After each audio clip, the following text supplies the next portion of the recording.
आज हम एक ऐसी कहानी में कदम रखने जा रहे हैं जो खून, रहस्य और डर से भरी है। हिंटर का इफेक्ट, मर्डर्स जर्मनी का वो हत्याकांड जिसने 1922 में पूरी दुनिया को हिलाकर रख दिया।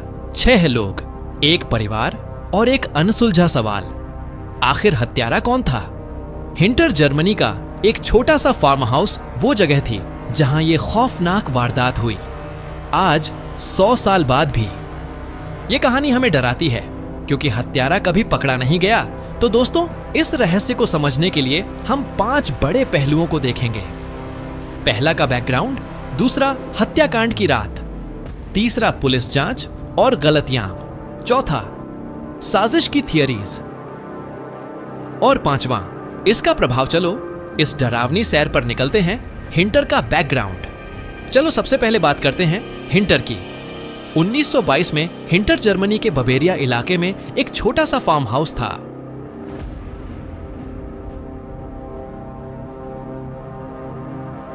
यह म्यूनिक से करीब 70 किलोमीटर दूर एक सुनसान जगह पर था।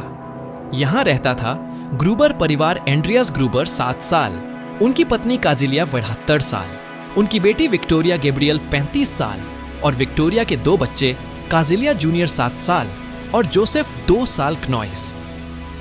उनके साथ थी उनकी नई नौकरानी मारिया बॉमगार्डनर। 14 साल ये परिवार अपने गांव में थोड़ा अजीब माना जाता था। एंड्रिया को लोग गुस्सैल और कंजूस समझते थे और परिवार के कुछ सीक्रेट्स ने गांव में गॉसिप्स को हवा दी थी। विक्टोरिया की शादी एक सैनिक कार्ल गैब्रियल से हुई थी, लेकिन वो 1917 में प्रथम विश्व युद्ध में मर गया। विक्टोरिया का बेटा जोसेफ, जिसके पिता का कोई अता पता नहीं था, गांव में चर्चा का विषय था। कुछ लोग कहते थे कि एंड्रियास और विक्टोरिया के बीच अनैतिक रिश्ता था। 1919 में दोनों को इस वजह से जेल भी हुई थी, हालांकि बाद में वो रिहा हो गए। ये गॉसिप्स ने परिवार को गांव में अलोकप्रिय बना दिया।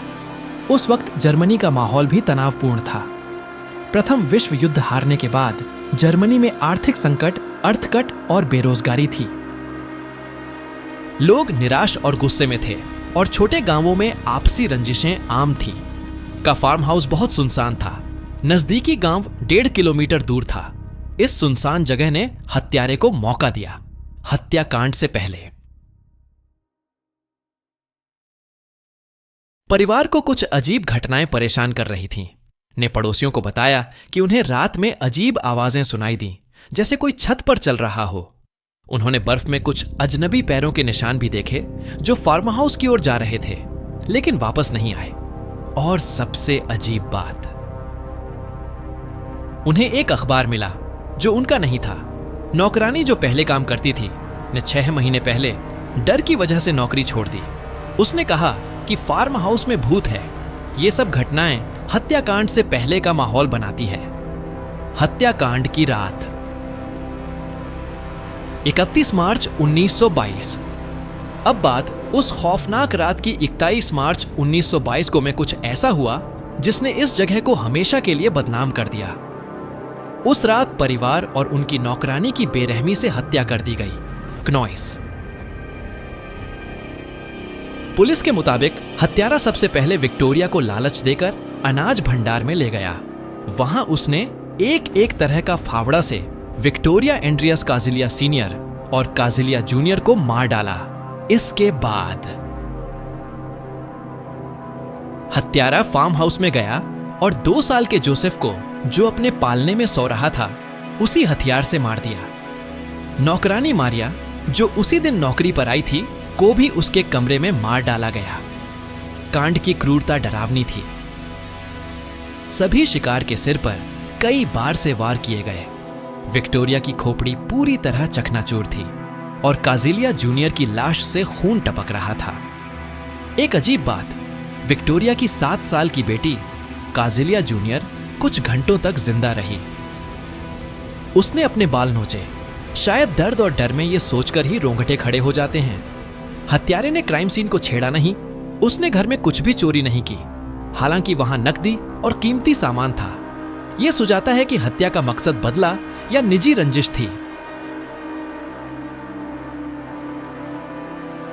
और सबसे चौंकाने वाली बात, पड़ोसियों ने बताया कि हत्याकांड के बाद कई दिनों तक फार्म हाउस की चिमनी से धुआं निकलता रहा। इसका मतलब हत्यारा वहां रुका था। पड़ोसियों ने यह भी कहा कि उन्होंने फार्म हाउस से खाने की चीजें जैसे ब्रेड और मांस गायब होती देखी। हत्यारा वहां खाना खा रहा था। शायद लाशों के बीच हत्याकांड की खोज 4 अप्रैल 1922 को हुई, जब पड़ोसियों ने परिवार को कई दिनों तक न देखकर फार्म हाउस चेक किया। वो मंजर इतना भयानक था कि लोग आज भी उसे याद करके कांपते हैं। गलतियां हो अब बात जांच की। 1922 में जर्मनी की पुलिस टेक्नोलॉजी और ट्रेनिंग के मामले में बहुत पीछे थी कि जांच में कई गलतियां हुई, जिसने इस केस को अनसुलझा छोड़ दिया। पुलिस को क्राइम सीन पर मिला, लेकिन उस पर कोई फिंगरप्रिंट्स नहीं थे। उस वक्त फिंगरप्रिंट टेक्नोलॉजी नहीं थी और पुलिस ने इसे ठीक से इस्तेमाल नहीं किया।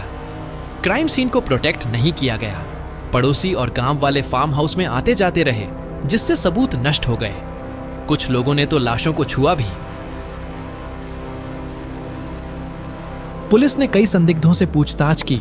एक संदिग्ध था लॉरेंस लेटेनेबॉर, विक्टोरिया का पड़ोसी और कथित प्रेमी। कुछ लोगों का मानना था कि जोसेफ का पिता लॉरेंस था।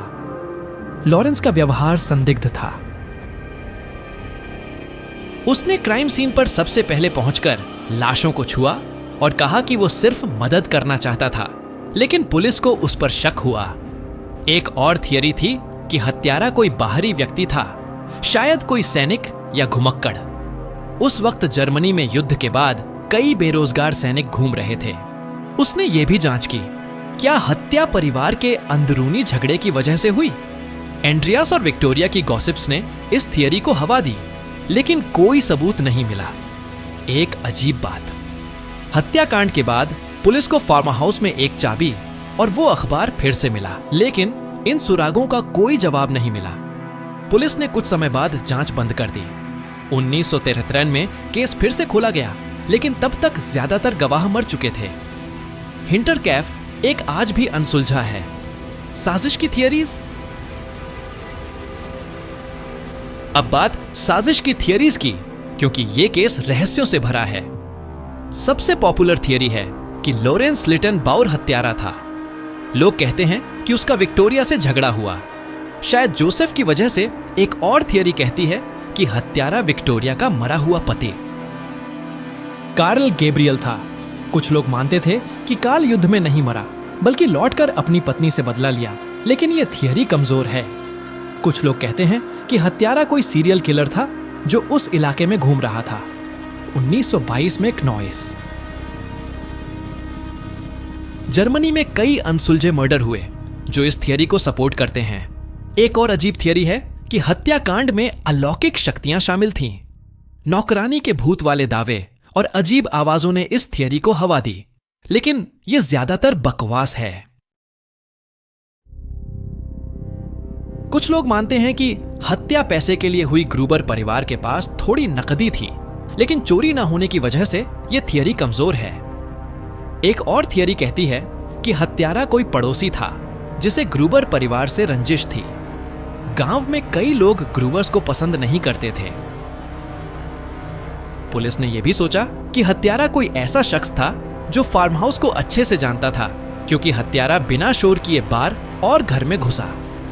कुछ लोग कहते हैं कि हत्यारा कई दिन तक फार्म हाउस में रहा, शायद इसलिए कि वो लाशों को छिपाना चाहता था। लेकिन फिर उसने ऐसा क्यों नहीं किया? इन सारी थियरीज में कोई ठोस सबूत नहीं है। हिंटर का इफेक्ट का रहस्य आज भी वैसा ही है जैसा 1922 में था। इसका प्रभाव, हिंटर का इफेक्ट मर्डर्स ने जर्मनी और दुनिया को कई तरह से प्रभावित किया।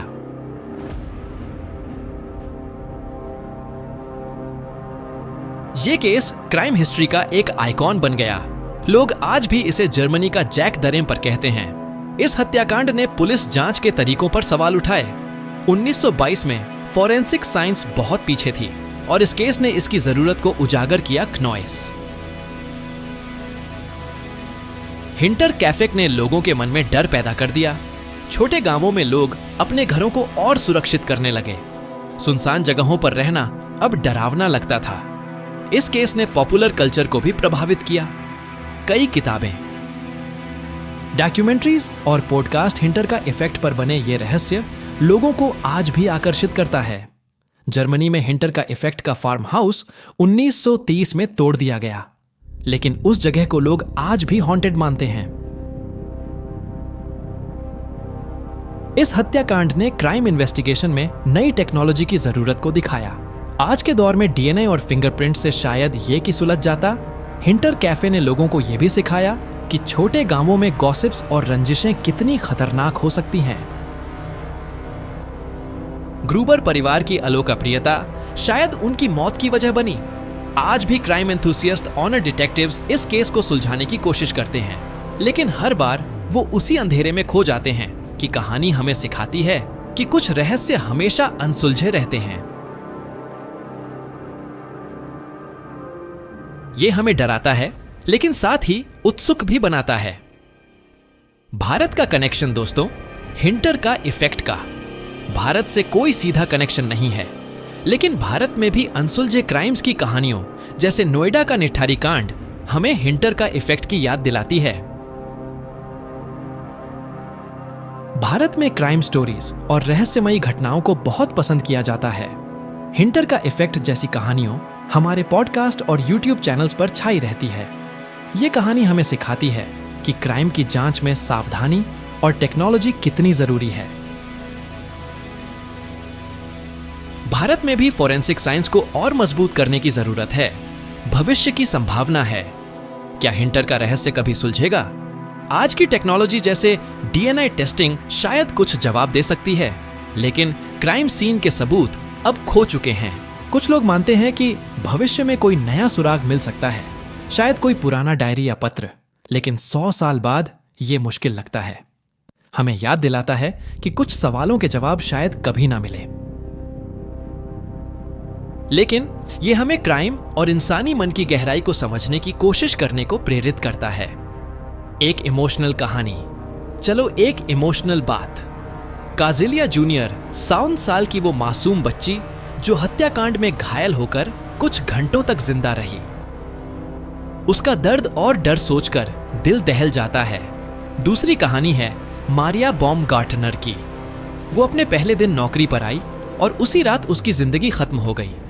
उसका परिवार उसे याद करके आज भी रोता है। ये कहानियां हमें बताती हैं कि हिंटर कैफे सिर्फ एक क्राइम स्टोरी नहीं, बल्कि इंसानी जिंदगियों की त्रासदी है। निष्कर्ष, हिंटर कैफे का रहस्य तो दोस्तों, हिंटर कैफे मर्डर्स की कहानी एक अनसुलझा रहस्य है। 1922 की वो रात जब 6 लोग बेरहमी से मारे गए, आज भी हमें डराती है नॉइस।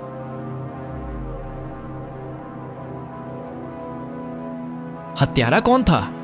शायद कोई पड़ोसी, शायद कोई अजनबी, या शायद वो सच जो हम कभी नहीं जान पाएंगे।